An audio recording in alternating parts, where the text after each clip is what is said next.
Horas, saya Rangga Kari. Saya seorang penulis sekaligus kreator yang tinggal di Tanah Batak. Saya lahir dan besar dengan cerita-cerita lisan, buku, dan juga panggung teater. Namun, dengan melihat kondisi situasi fenomena sosial saat ini, di mana anak-anak muda mulai melupakan cerita-cerita tersebut, mulai meninggalkan asal-usul tentang marga-marga dan nilai-nilai tradisional, saya mulai bertanya, mengapa cerita-cerita itu mulai hilang?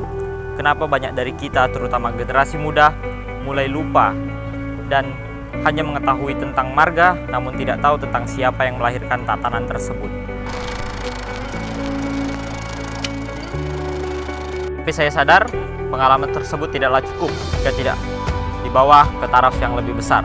Maka dari itu, kami merancang kegiatan ini untuk menjembatani antara masa lalu dan masa kini, antara realita dan legenda. Dalam sistem sosial Batak Toba, dikenal tokoh Si Raja Lontung yang bukan merupakan tokoh fiktif.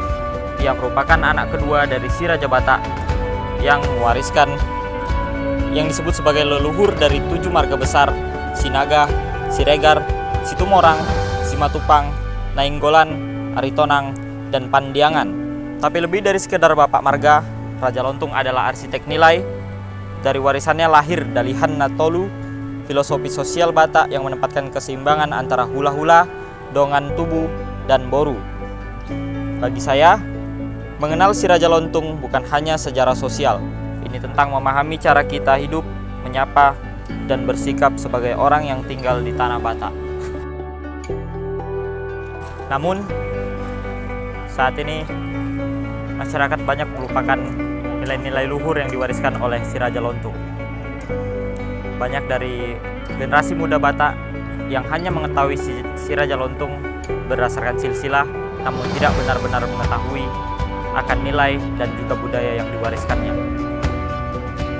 Menurut data, keterlibatan generasi muda dalam budaya tradisional terus menurun.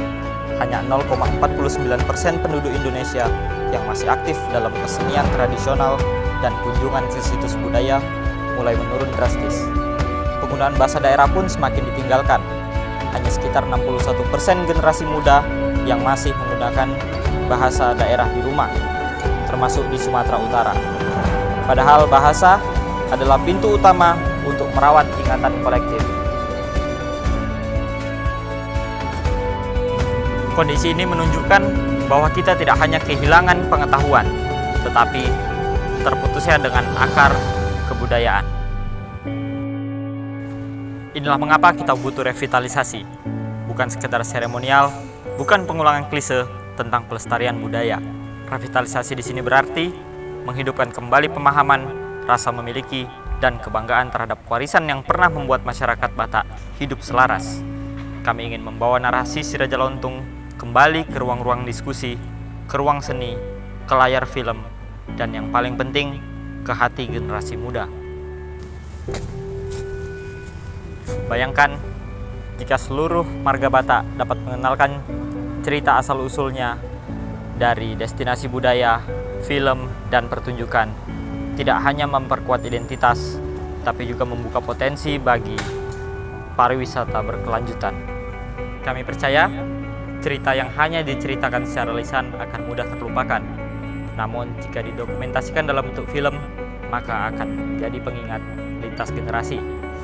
Maka dari itu, salah satu produk utama kami dalam rancangan ini adalah membuat film legenda Si Raja Lontung yang akan kami garap secara profesional melalui pendekatan antropologis, historis, dan juga artistik.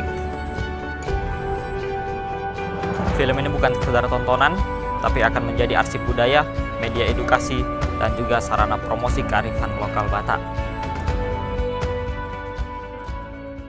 Horas, perkenalkan saya Rafika Yusna Siregar MIKOM. Saya sebagai penanggung jawab proposal Hibah Indonesia kategori karya kreatif inovatif tahun 2025. Sebagai orang yang telah berkecimpung di dunia broadcasting dan komunikasi media, saya memahami betul bahwa sebuah karya budaya tidak cukup hanya dibuat, ia harus dibawa ke tengah publik didiskusikan, diperdebatkan, lalu diwariskan. Maka dari itu, setelah film dokumenter ini selesai, kami akan mengadakan pemutaran terbuka dan bedah film di berbagai tempat seperti kampus, museum, ruang komunitas, dan platform daring. Kami akan menghadirkan para pakar budaya, sosiolog, dan tokoh adat untuk membedah lebih dalam isi film agar karya ini tidak berhenti di layar, tapi hidup sebagai wacana sosial. Kami juga akan menyusun rencana promosi lintas kanal seperti TV lokal, radio komunitas, media digital, dan tentu media sosial sebagai alat penghubung generasi muda. Film ini juga akan kami daftarkan untuk memperoleh hak cipta dan dipersiapkan untuk sirkulasi ke festival dokumenter budaya.